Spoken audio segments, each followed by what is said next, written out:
انوار باندھے ہوئے بسم اللہ الرحمن الرحیم کی دستار الحمد لله نحمده ونستعينه ونستغفره ونؤمن به ونتوكل عليه ونعوذ بالله من شرور أنفسنا ومن سيئات أعمالنا من يهده الله فلا مضل له ومن يضلله فلا هادي له ونشهد أن لا إله إلا الله وحده لا شريك له ونشهد أن سيدنا محمدا عبده ورسوله وبارك وسلم تسليما كثيرا كثيرا أما بعد فأعوذ بالله من الشيطان الرجيم بسم الله الرحمن الرحيم شهر رمضان الذي أنزل فيه القرآن هدى للناس وبينات من الهدى والفرقان صدق الله العظيم وقال نبينا صلى الله عليه وسلم من صام رمضان إيمانا واحتسابا غفر له ما تقدم من ذنبه وقال ومن قام رمضان إيمانا واحتسابا غفر له ما تقدم من ذنبه أو كما قال عليه الصلاة والسلام.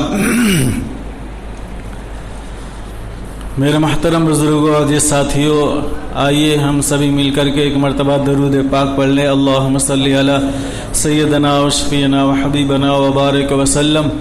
یا رب صلی وسلم دائما ابدا علی حبیبک خیر الخلق کلہم.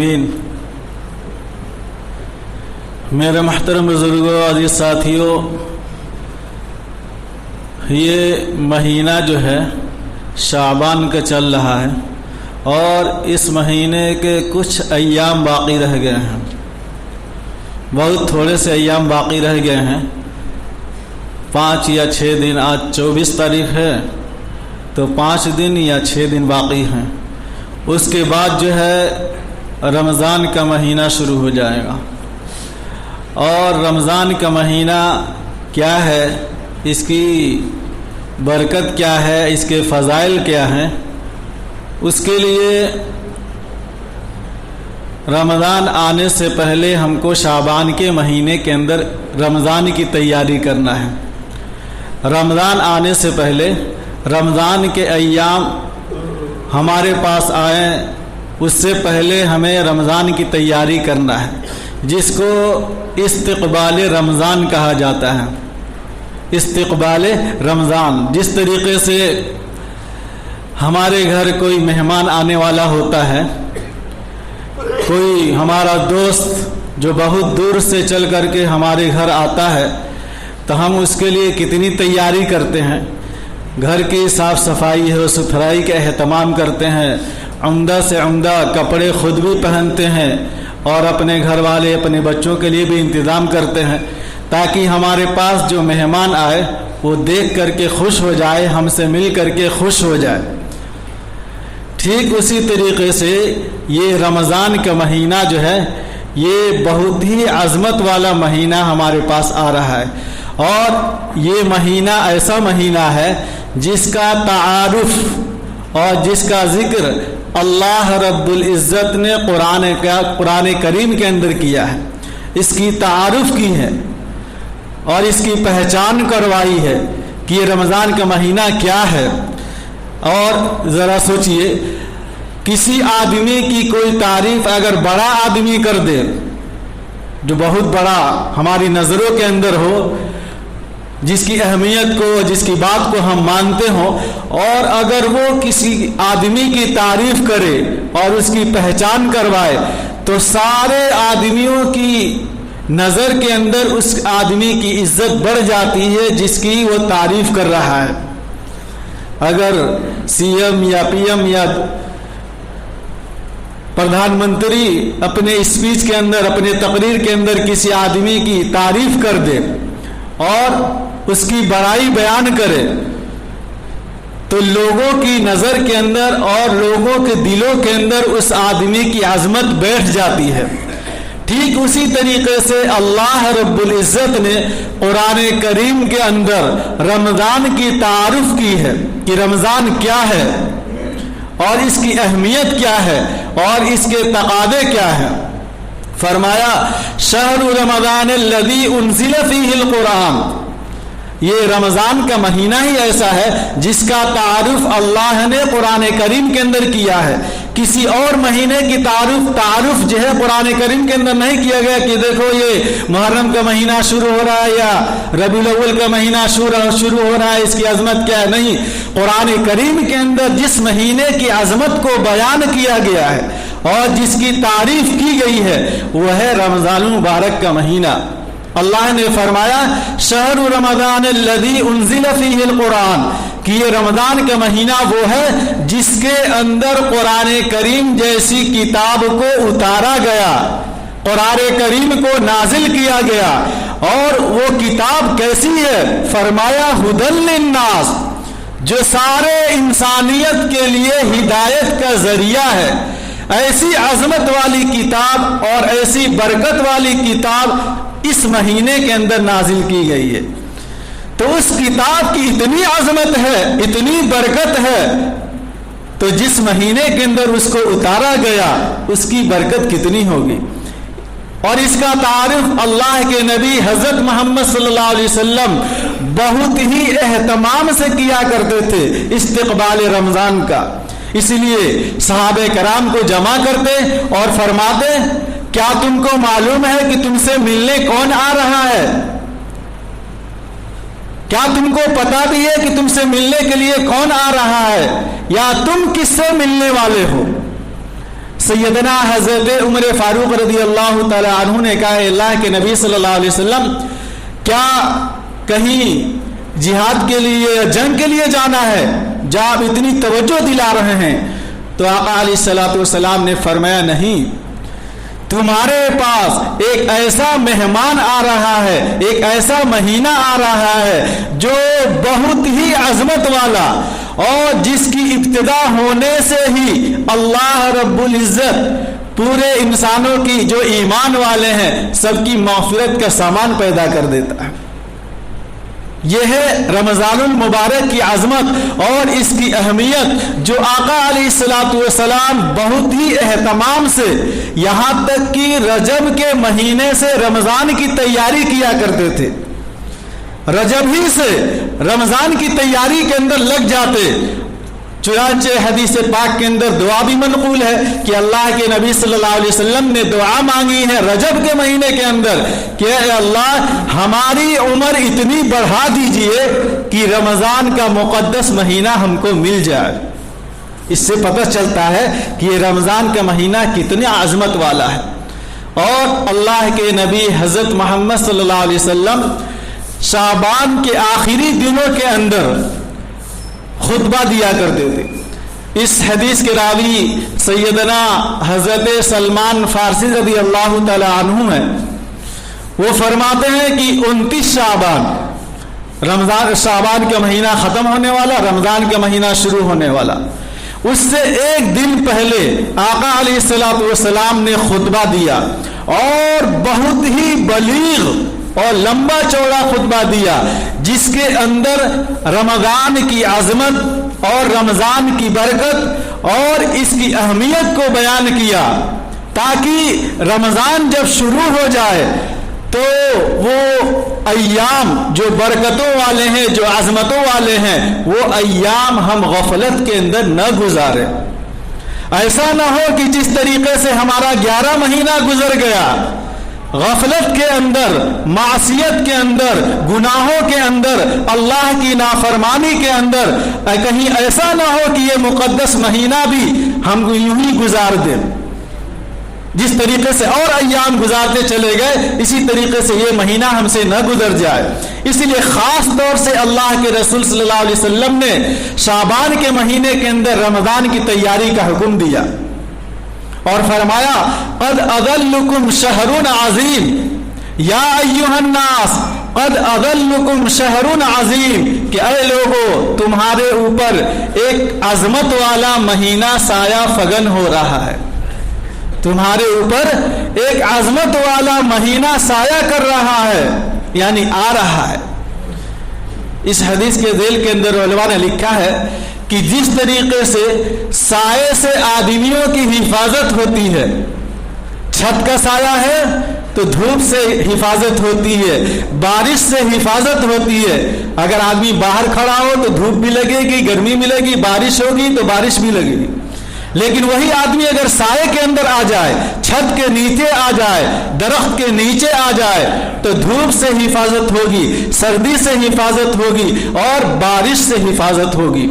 فرمایا اسی طریقے سے یہ رمضان کا مہینہ سایہ کر رہا ہے. جو آدمی اس سائے کے اندر آ جائے گا وہ دنیا کی مصیبتوں سے محفوظ ہو جائے گا اور آخرت کے عذاب سے محفوظ ہو جائے گا.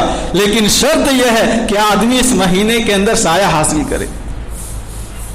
تو اللہ کے رسول صلی اللہ علیہ وسلم نے اس مہینے کی عظمت کو بیان کرتے ہوئے فرمایا یہ ایسا مہینہ ہے رمضان کا جس کے اندر نوافل کو فرضوں کے برابر کر دیا جاتا ہے اور فرائض کو 70 فرائض کے برابر کر دیا جاتا ہے. بات سمجھ میں آ رہی ہے؟ فرض کو 70 فرض کے برابر اور نوافل کو فرض کے برابر کر دیا جاتا ہے. یعنی عام دنوں کے اندر جو ہم فرض ادا کرتے ہیں، ظہر کی نماز، عصر کی نماز، مغرب کی نماز، یہ سب فرض ہے. تو اس کو اگر ہم رمضان کے اندر ادا کرتے ہیں تو گویا کہ ہم نے اگر ایک فرض ادا کیا تو 70 فرضوں کے برابر ہے. اور جو اس کے نوافل ہیں، نوافل 2 رکعت ہے، 4 رکعت ہے، 6 رکعت جو بھی ہم پڑھتے ہیں نوافل، اس کو فرضوں کے برابر کر دیا جاتا ہے، فرضوں کے برابر. تو جس طریقے سے ہم عام دنوں کے اندر فرائض کا ہم کچھ اہتمام کر لیتے ہیں، فرائض کا اہتمام کر لیتے ہیں، لیکن نوافل کا ہم اہتمام نہیں کرتے ہیں. اوابین ہے، تہجد ہے، اشراق ہے، چاشت ہے، یہ سب نوافل ہیں. تو ان نفل کو اگر ہم رمضان کے اندر ادا کریں گے تو فرضوں کے برابر ثواب ملے گا. اتنا اس مہینے کی عظمت کی وجہ سے احکامات کے اندر بھی اضافہ کر دیا گیا، احکام کے مرتبے کو بھی بڑھا دیا گیا. کیوں؟ یہ رمضان کا مقدس مہینہ ہے، برکت والا مہینہ. اور اللہ کے رسول صلی اللہ علیہ وسلم نے فرمایا اس مہینے کے اندر مومن کے رزق کو بڑھا دیا جاتا ہے، مومن کے رزق کو بڑھا دیا جاتا ہے، جس کی وجہ سے خوب اللہ کے راستے کے اندر صدقہ خیرات کرتا. حدیث پاک میں بھی آتا ہے اللہ کے رسول صلی اللہ علیہ وسلم جو ہے رمضان مبارک کے ویسے عام حالات کے اندر تو صدقہ خیرات کیا کرتے ہی تھے، لیکن رمضان کے اندر ہواؤں سے زیادہ بھی تیز صدقہ خیرات کرنے میں سبقت کرتے تھے، بہت زیادہ صدقہ اور خیرات کا اہتمام کیا کرتے تھے. اس لیے میرے بھائی بزرگ دوستو، یہ رمضان کا مہینہ آ رہا ہے، اس سے پہلے ہم رمضان کی تیاری کریں. اور رمضان کی تیاری میں سے یہ بھی ہے کہ جو ہمارے کام ہیں، جو ہمارے جتنے کام ہم نے پھیلا دیے ہیں ان کاموں کو ابھی سے سمیٹنا شروع کر دیں اور رمضان سے پہلے اس کو نمٹانے کی کوشش کریں، تاکہ ہمارے ایام، رمضان کے جو ایام ہیں وہ دنیاوی چیزوں کے اندر نہ لگنے پائیں. ان ایام کو ہم اللہ کی اطاعت کے اندر اور اللہ کی فرما برداری کے اندر لگائیں. کیوں؟ ہو سکتا ہے کہ یہ رمضان کا مہینہ جو آنے والا ہے اگلے سال ہم کو میسر نہ ہو.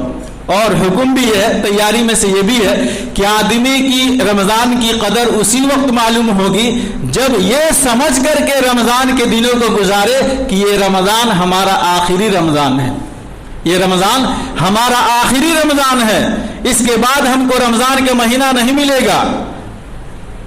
اگر اس اہتمام کے ساتھ آدمی سوچے گا کہ یہ ہمارا آخری رمضان ہے تو رمضان کے جو دن ہیں وہ غفلت کے اندر نہیں گزارے گا.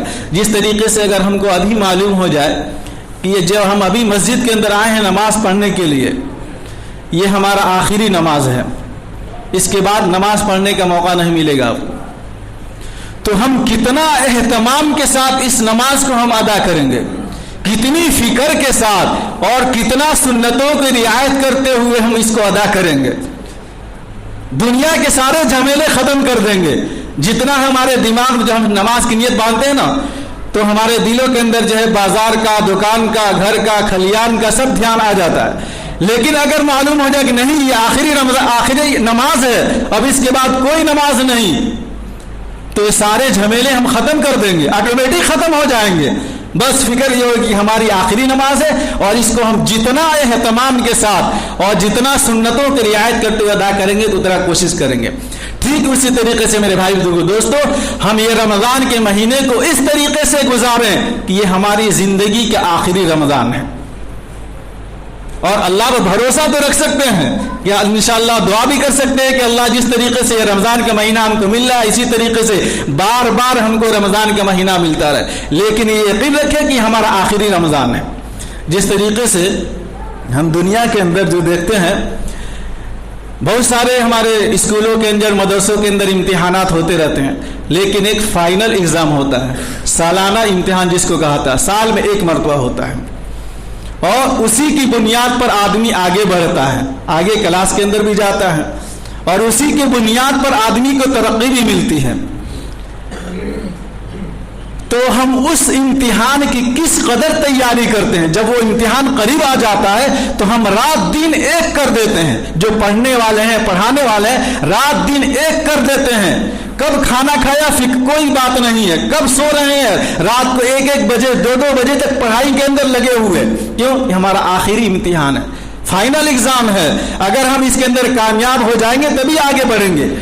تو اسی طریقے سے میرے بھائی بزرگوں دوستو, یہ رمضان ہمارا آخری رمضان ہے.